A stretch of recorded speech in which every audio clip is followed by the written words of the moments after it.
Hi ಎಲ್ರಿಗೂ.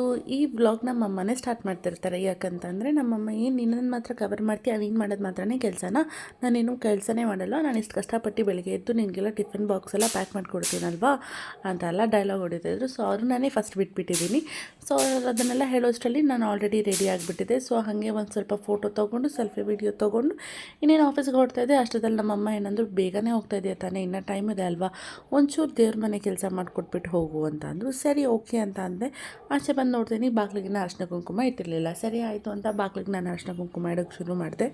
Usually ನಮ್ಮ ಮನೆಯಲ್ಲಿ ಯಾವಾಗೂ ನಮ್ಮ ಅತ್ತೆನೇ ಬಾಗಿಲಿಗೆ ನೀರು ಹಾಕಿ ಅರಿಶಿನ ಕುಂಕುಮ ಇಟ್ಬಿಡ್ತಾರೆ. ಏನೋ ಇವತ್ತು ಮರ್ತೋಗ್ಬಿಟ್ಟಿದ್ರು. ಸೊ ಆ ಕೆಲಸ ನಾನು ಮಾಡ್ತಾಯಿದ್ದೀನಿ. ಸೊ ಅರಿಶಿನ ಕುಂಕುಮ ಎಲ್ಲ ಇಟ್ಟೆ. ಪಕ್ಕದಲ್ಲೇ ಇರೋ ತುಳಸಿ ಗಿಡಕ್ಕೂ ಸ್ವಲ್ಪ ಅರಿಶಿನ ಕುಂಕುಮ ಎಲ್ಲ ಇಟ್ಕೊಂಡು ರೆಡಿ ಮಾಡಿಕೊಂಡೆ. ಇದನ್ನೆಲ್ಲ ಮುಗಿಸ್ಕೊಂಡು ನಾನು ಹಾಗೆ ದೇವ್ರ ಮನೆ ಕಡೆ ಹೋದೆ. ಅಲ್ಲಿ ಹೋಗಿ ಒಂದು ಸ್ವಲ್ಪ ಕ್ಲೀನಿಂಗ್ ಎಲ್ಲ ಮಾಡಿಕೊಂಡು ರೆಡಿ ಮಾಡ್ಕೊತಾ ಇದ್ದೆ ಪೂಜೆ ಮಾಡೋಕ್ಕೆ. ಸೊ ಹೋಗಿ ನೋಡಿ, ಹಿಂಗೆ ಕಾಣಿಸ್ತಾ ಇದ್ದಾನೆ ನಮ್ಮ ಮನೆ ಭೈರವ, ಹೇಗೆ ಕಾಣಿಸ್ತಾ ಇದ್ದಾರೆ ಅಂತ ಹೇಳಿ, ಆಯಿತಾ. ಅದಾದಮೇಲೆ ನಾನು ಆಫೀಸಿಗೆ ಹೊರಟೆ. ಆಫೀಸ್ಗೆ ಹೆಂಗಿದ್ರು ಬೇಗ ಹೋಗಿದ್ದೆ ಅಲ್ವಾ ಸ್ವಲ್ಪ. ಸೊ ಹಾಗೆ ಸ್ವಲ್ಪ ಲಿಫ್ಟಲ್ಲಿ ಬೇರೆ ಯಾರು ಎಲ್ಲ ಖಾಲಿ ಇರುತ್ತೆ ಅಂತ ಹಾಗೆ ವೀಡಿಯೋ ಮಾಡ್ಕೊತಾ ಇದ್ದೀನಿ. ಇದೇ ಫಸ್ಟ್ ಟೈಮ್ ಅನಿಸುತ್ತೆ ನಾನು ಆಫೀಸ್ ವೀಡಿಯೋ ಮಾಡ್ತಾ ಇರೋದು, ನೋಡೋಣ ಹೆಂಗಿರುತ್ತೆ ಅಂತ.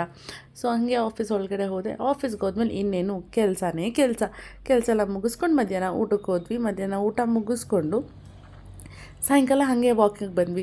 ಸೊ ಹೀಗೆ ಆಫೀಸಿಂದನೇ ಒಂದು ರೌಂಡ್ ವಾಕ್ ಮಾಡೋಣ ಅಂತ ಬಂದ್ವಿ. ಹಂಗೆ ಅವಳ ಹತ್ರ ಸ್ವಲ್ಪ ಮಾತಾಡಿಕೊಂಡು ಅವಳಿಗೆ ಸ್ವಲ್ಪ ಕ್ವಾಟ್ಲೆ ಕಟ್ಕೊಂಡು ನಾನು ಅವಳು ಕಾಲು ಎಳ್ಕೊಂಡು ಹೀಗೇ ಆವತ್ತಿನ ದಿನನ ಮುಗಿಸ್ದೆ. ಆಫೀಸಿಂದ ಮನೆಗೆ ಬರೋಷ್ಟರಲ್ಲಿ ನಮ್ಮಮ್ಮ ಸೀರಿಯಲ್ ಇಂಪಾರ್ಟೆಂಟ್ ಅಂತ ಸೀರಿಯಲ್ ನೋಡ್ತಾಯಿದ್ರು.